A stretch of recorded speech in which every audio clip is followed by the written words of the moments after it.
Welcome to episode 3 of The Too Late Show. I'm your host, Zach Werfel. Thanks as always to Kaz for the great intro. Kaz, how has your week been going?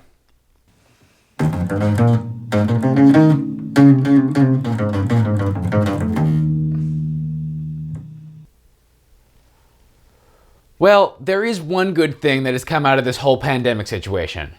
The environment is getting better. The Venice canals are clearer, the air quality in Beijing has vastly improved, and many animals are returning to their natural habitats. In fact, right here in Seattle, rats have returned to the SAS Theater. A photo of a man with a rocket launcher in Subway has gone viral recently. The man was part of an armed anti-lockdown protest in North Carolina and streamed the interaction on Facebook Live. Yeah, sure. I mean, I'm saying you guys cool with us being in here is what I'm saying. Okay, cool. Yeah, they're just not doing the dining thing yet. Okay, cool. Appreciate it, man. Yeah, I'll give it tomorrow, man. We don't want to make it look like we're threatening or intimidating anybody, man. That's why we're asked. No, you don't want to intimidate anyone. That's why you have a bazooka, to calm everybody down. I have to say, I have my issues with anti-lockdown protests and with Second Amendment protests, but putting the two together just seems like the worst idea. Your message is essentially, it's safe to come outside of your houses. We have guns. If you really want people to come outside, you should be protesting with an ice cream social. I do have to say, I feel a little bad for some of these guys. They've been prepping for the apocalypse for years now, and when it finally hits, janitors are more prepared than them. A company has begun selling fake muscles and boobs for people to wear during Zoom dates.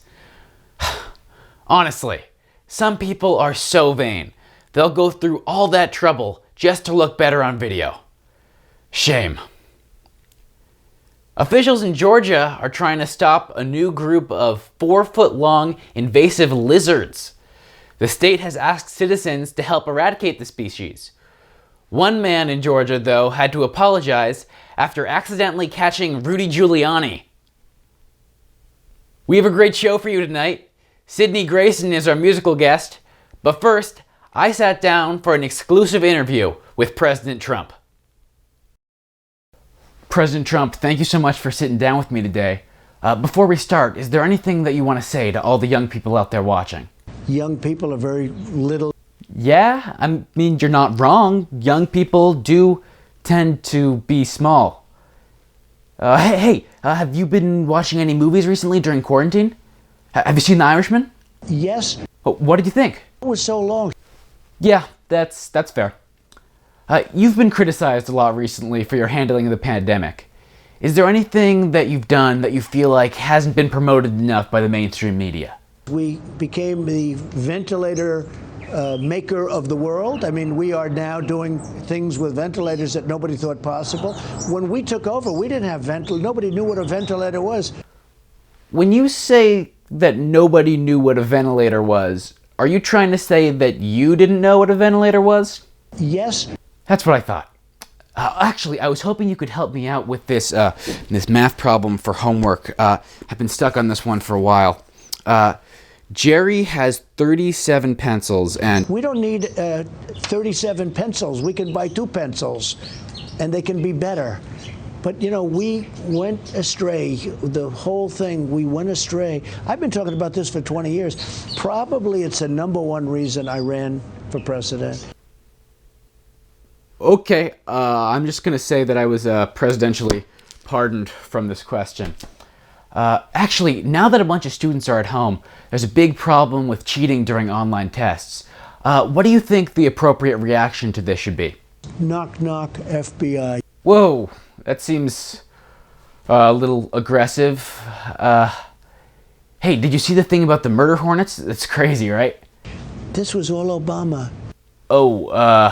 Okay. Well, what about all these Zoom bobs, man? I mean, I wonder who... President Obama. Did you catch Tiger King? Carol Baskin's dead husband, man. That's... Obama. Toilet paper shortages? Obama. Game of Thrones Season 8? Obama. The Seahawks losing Super Bowl 49? Obama. My freshman year Spanish grade? Obama. Okay, that's about all the time we have. How do you think this interview went? It all became a horror show. All right. Mr. President, thank you for talking with me. Goodbye. Bye.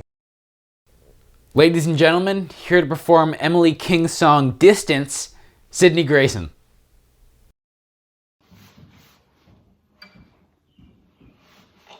You make the leaves on the trees fall. You make the hours in the day long. Makes me want to clear my head, find a little cafe and write the words to a song. And I know that I'm so free, be anywhere that I want to be. Maybe get dressed up, wear something real pretty that you ain't never seen. And oh, love is always better when we take time to get back to who we are. When we are apart, distance makes the heart grow. Even when I'm lonely, I'm happy knowing that your love is never far. When we are apart, distance makes the heart grow.